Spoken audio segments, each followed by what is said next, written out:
పాట పాడండి ఏం పాట మరి పాట ఉంది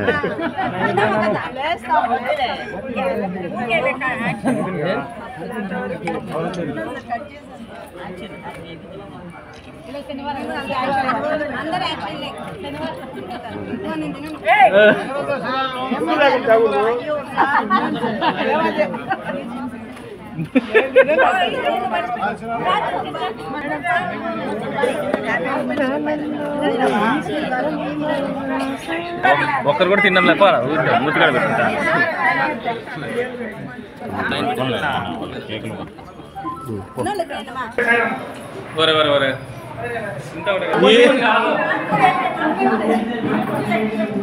తెలుసమ్మా మళ్ళా చెప్పు ఇక్కడ చెప్పండి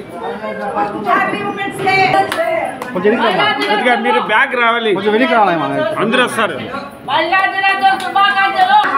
తినాకు తినాకు ఏలా ఫోటోలు అంటే బాగుంటుంది ఇంకా ఎప్పుడు రా 1 గంట అవుతుంది మా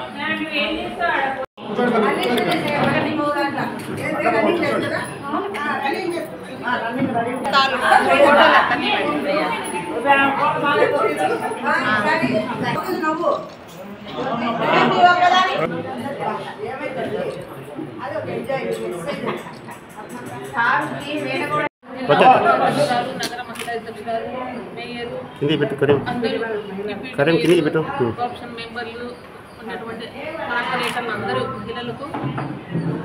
మహిళా దినోత్సవ సందర్భంగా శుభాకాంక్షలు తెలియజేస్తున్నాను. మహిళలంటే ఆది పరాశక్తులుగా మనం భావిస్తాము. మన సమాజంలో మహిళలకు ఎంతో ఉన్నత స్థానాన్ని కల్పించింది. మన చరిత్ర చూస్తే ఎంతోమంది మహిళలు మంచి మంచి పదవులు అనుభవిస్తూ వస్తున్నారు. కానీ కాలక్రమేణా పితృస్వామ్య వ్యవస్థ వచ్చిన తర్వాత మహిళలు కొంచెం అణగారబడినారు. కానీ ఈ మధ్యకాలం మళ్ళీ మహిళలు తమ యొక్క ఉన్నతిని కాపాడుకోవడానికి రకరకాలుగా పోరాటాలు చేస్తూ వాళ్ళ హక్కులను కాపాడుకుంటూ వస్తున్నారు.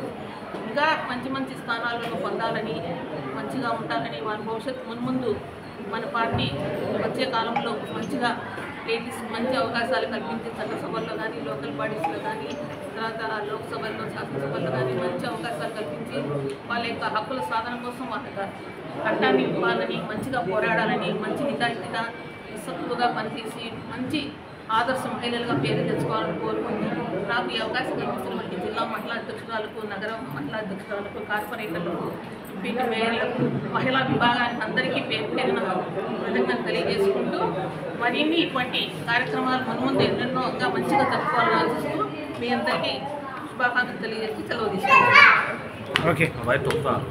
మాట్లాడలేదు. ఈరోజు మహిళా అంతర్జాతీయ దినోత్సవం సందర్భంగా వైఎస్ఆర్ పార్టీ కార్యాలయంలో మహిళలందరూ ఘనంగా చేసుకున్నాము. ముఖ్య అతిథిగా ఇటీవల డాక్టరేట్ పొందిన సోషాలజీ డాక్టరేట్ అరుణమ్మ గారికి, డిప్యూటీ మేయర్ ముంతాజ్ బేగం గారికి సన్మానం చేయడం జరిగింది. తను చెప్పినట్లు ఆడవాళ్ళు రాజశేఖర్ సార్ పీరియడ్లో కొంచెం ఆడవాళ్ళని రాణించారు. తర్వాత జగనన్న పీరియడ్లో సర్పంచులకు అన్ని స్థానిక సంస్థలు అన్నింటిలో 50% ఇచ్చే ఆడవాళ్ళను ముందంజలో పెట్టారు. ఏ పథకాలు కానీ ఎప్పుడైనా ఏదే కానీ ముందు ఆయన మహిళల్ని ఎంత గౌరవిస్తారంటే ఎవరినైనా అక్క, అవ్వ, తాత, పిల్లలు, కోడలుగా భావించి చేస్తారు. ఆయన ఉన్నంత వరకు మహిళలకు ఎలాంటి కష్టం లేకుండా బాగా ఆనందంగా ఉన్నారు. దిశ చట్టం వచ్చింది. దానివల్ల ఎక్కడ పోయినా మహిళలు అంత ఇప్పుడున్నంత ఘోరమైన పరిస్థితి లేవు. మానవంగాలు కానీ హత్యలు కానీ లేవు. అప్పుడు అంతా సజావుగా జరుగుతున్నది. ఏదో మంచో చెడ్డో తెలియదు కానీ పొరపడ్డారో ఈవీఎంలో లేపో జగనన్న రాకపోవడము ముఖ్యంగా మహిళలకు చాలా బాధపడే విషయము. ఇప్పుడు నుంచైనా అందరూ మహిళలు అప్పుడు చేసే పొరపాటు చేయకుండా స్థానిక ఎన్నికల్లో మనం అంతా బలంగా మనం జగనన్న పార్టీకి సపోర్ట్ చేసి కార్పొరేటర్లను, మేయర్లను, నెక్స్ట్ వచ్చే సర్పంచ్లను అందరినీ గెలిపించుకుంటే మనం అందరము చాలా బాగుంటుంది. ప్రజలకు, పిల్లలకు అందరికీ సహాయం చేసే వాళ్ళు అవుతారు.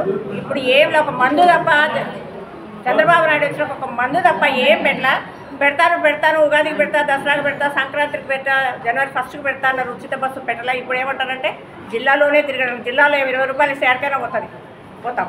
మాకు బస్సే అవసరంలే. పెడితే నీతి నిజాయితీగా కరెక్ట్ పెట్టాలా. చంద్రబాబు నాయుడు అప్పుడు అబద్ధాలే, నిజాలు చెప్పరు. ఆయన ప్రభుత్వంలో చూసినాము, ఇప్పుడు చూస్తున్నాము.